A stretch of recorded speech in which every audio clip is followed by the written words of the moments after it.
पिछली कुछ अनाउंसमेंट से हमें ये बात पता चली है कि थॉर लव एंड थंडर का विलन गॉर होगा और इस कैरेक्टर का रोल प्ले करने जा रहे हैं क्रिश्चियन बेल। तो सोचने वाली बात यह है कि थॉर लव एंड थंडर में हमें गॉर के बारे में कितना बताया जाएगा, क्योंकि कॉमिक्स में गॉर को 3 थॉर हराते हैं और ऊपर से थॉर और गॉर हमें गॉड मॉम स्टोरी लाइन में दिखते हैं, जिसमें जेन फॉस्टर नहीं थी, पर थॉर लव एंड थंडर में जेन फॉस्टर की थॉर है। तो चलिए ढूंढते हैं इन सारे सवालों के जवाब। तो मैं हूं कमल और आज हम बात करने जा रहे हैं गॉर द गॉड बुचर की कॉमिक बुक ओरिजिन स्टोरी और उसके थॉर लव एंड थंडर में दिखने के बारे में। तो चलिए शुरू करते हैं।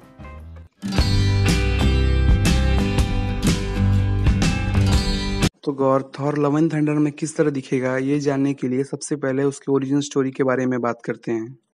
गॉर एक अननोन प्लेनेट पर पैदा हुआ था जहाँ तरह तरह की बीमारियां फैल रही थी।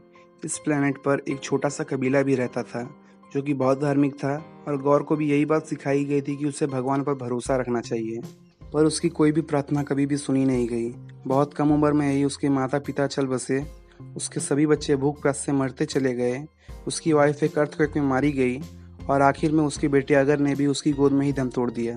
अपने बेटे की मौत के बाद गौर ने सारी उम्मीदें छोड़ दी और सारे कबीले वालों के सामने कहा कि कोई भगवान नहीं है इस दुनिया में, और उसके इस बात को लेकर कबीले वालों ने उसे कबीले से भगा दिया। अब भूखा प्यासा गौर अपने आखिरी समय के करीब था, तभी उसने 2 भगवानों को लड़ते हुए देखा, एक डार्क एल्डर गॉड नल और दूसरा गोल्ड आर्मर गॉड। अब नल के बारे में बात करें तो ये बहुत ही पावरफुल गॉड ऑफ सिम्बायोट्स है। गौर उनकी लड़ाई देखकर हैरान हो जाता है और ये बात भी समझ जाता है कि वो गलत था, भगवान सच में होते हैं। तब उनमें से एक गॉड गौर से मदद मांगता है। तब गौर वहीं पड़े डार्क गॉड के नेक्रोसॉर्ड से जुड़ जाता है और गुस्से में उस गोल्ड आर्मर गॉड को मार देता है। इसके बाद गौर निकल जाता है अपनी इस नई ताकत के साथ सारे भगवानों से बदला लेने के लिए। अपनी इस जर्नी में वो कई सारे भगवानों को मार देता है और कहलाता है गौर द गॉड बुचर, जिसके बाद उसका सामना होता है गॉड ऑफ थंडर थॉर से। तो अब बात करते हैं कि Gorr Thor love and thunder movie में कैसे दिख सकता है। वैसे गौर और थॉर की लड़ाई होती है गॉड मॉम स्टोरी लाइन में, जहां गौर कई तबाह हुए प्लैनेट्स के कोर्स ऑफ स्टार्स से गॉड बॉम्ब बनाता है, एक ऐसा बॉम्ब जो कि पूरे टाइम स्ट्रीम से सारे भगवानों को खत्म करने की पावर रखता है। पर थॉर लव एंड थंडर में जेन फॉस्टर की थॉर है, जिसकी कहानी शुरू होती है गॉड बॉम्ब स्टोरी लाइन के बहुत समय बाद, जब थॉर गौर की वजह से अनवर्दी हो जाता है। तो गॉड बॉम्ब कोई छोटी स्टोरी नहीं है, क्योंकि इसमें 3 टाइम लाइन के थॉर एक साथ होकर गौर को हराते हैं। और देखा जाए तो जेन फॉस्टर की माइटी थॉर का गौर से कोई लेना देना नहीं है। तो शायद थॉर लव एंड थंडर में गौर अकेला ही विलन ना हो, पर एक चीज़ यहाँ ये क्लियर हो जाती है कि Thor love and thunder movie में नया म्योनियर आएगा कहाँ से। तो गॉड बॉम्ब स्टोरी लाइन में 3 थॉर प्रेजेंट होते हैं, जिनमें से 2 के पास म्योनिर होता है।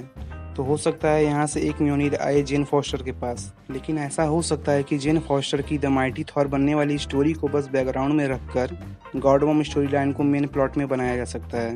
ये सब थॉर रैग्नारोक में हुआ था। तो अब बात कर लेते हैं गॉर द गॉड बुचर के पावर्स एंड एबिलिटीज़ के बारे में।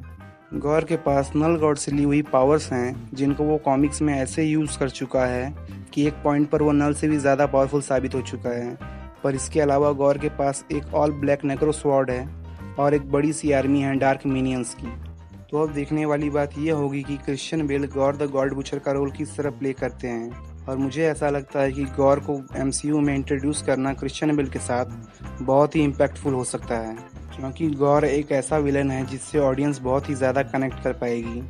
अब पूछोगे कैसे, तो अगर आपको किसी भी मूवी का विलन याद होगा तो वो सिर्फ इसलिए होगा क्योंकि उस विलन की बैक स्टोरी इमोशनल होगी, जैसे जोकर, थैनोस, एरिक किलमॉन्गर या बैरन ज़ीमो।